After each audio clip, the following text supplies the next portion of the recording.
2.8 liter 3L diesel, imported from Japan. It had 60,000 miles according to the importer out of California. It was naturally aspirated. I added a DTS turbo kit. I don't know if you can see it there.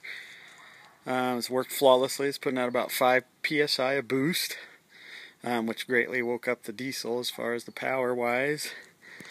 It's a 1985 4runner frame, Hendrix Motorsports roll cage tied into the frame. Welds are very nicely done by a professional welder.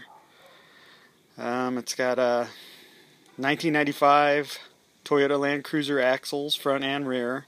Front being the high pinion with the differential lock, electric locker. Rear is the same. It's got the differential lock too. Both are working. There are toggle switches independently on the dashboard for both of them, with LEDs noting that they're indicated or locked in or locked out. 529 ring and pinion in both, professionally set up with solid spacers from Nitro Gears. It's got the stock FZJ80 links, locations. So it's a 4-link with panhard. With it's got the heavy-duty ballistic fabrication joints on each end. So there's a total of 1, 2, 3, 4, 8 of them. And then just trying to think what else here. It's 37-inch pit bull rocker tires with good tread on them. It's got the fuel cell back here for your diesel fuel. It's got a Viair compressor with a tank back here. And then this is kind of cool. It's a pneumatic can crusher. That's permanently welded onto the frame there. A spare 37-inch tire on the back. Same pit bull rocker. It's currently set up to be a 3-seater. There's a ARB type fridge here. It's called a Norcold. I'm going to be taking that off. I do have one brand new seat with one brand new cover, so it could be converted into a 4-seater, or you could put your own fridge there as well.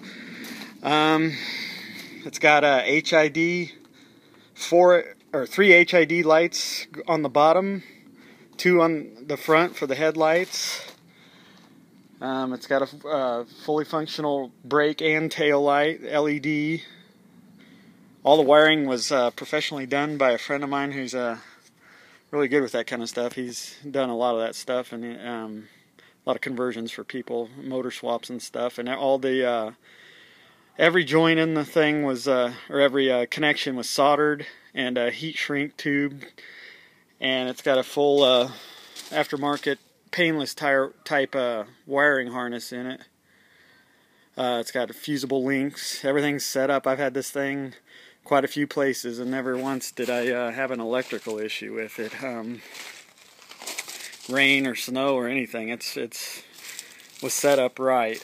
The alternator, I sent that off to have that converted, I think, to 130 amp. I've got the receipt somewhere on that. That was about $250 to have that done. But that definitely takes care of all the powering on the whole buggy itself. Trying to think, it's got I think it's 2.5-inch exhaust all the way back with no muffler, and then a exhaust type tractor flapper going up the top, which I thought was kind of cool, but that's my own taste. But other than that, I'll do anything I forgot in here, I will put in the description on the auction.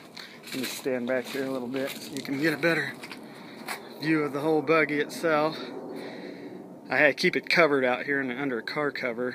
I just don't have the pulling truck or the trailer anymore. I sold those off, so this crawler is not street legal, so that's why I'm selling it. Probably going to regret it down the road, but right now I don't have no way to haul it around, and I want to put the money towards some bills. So probably got about, I don't have no idea in this thing, 20,000 plus into it. You can see here's the 3L diesel again. This is a cold startup. Haven't started it yet. Right now it's probably about 50-60 degrees right now, so I'll turn it on here. The noise you hear there is the Viair compressor kicking in. It starts right up. We did a compression test on it. I forget what the numbers were, but they're all across the board within 1% of each other, and they're very high. I had another mechanic friend of mine do that, so definitely a strong running engine. It's got a 4-coil electric fan on it with a custom shroud. My friend that did the electrical wiring on it, he custom built that out of aluminum as well, and it's a very nice tight fit. Doesn't have any issues. I'll rev it up here a little bit. See the exhaust coming out the top of it.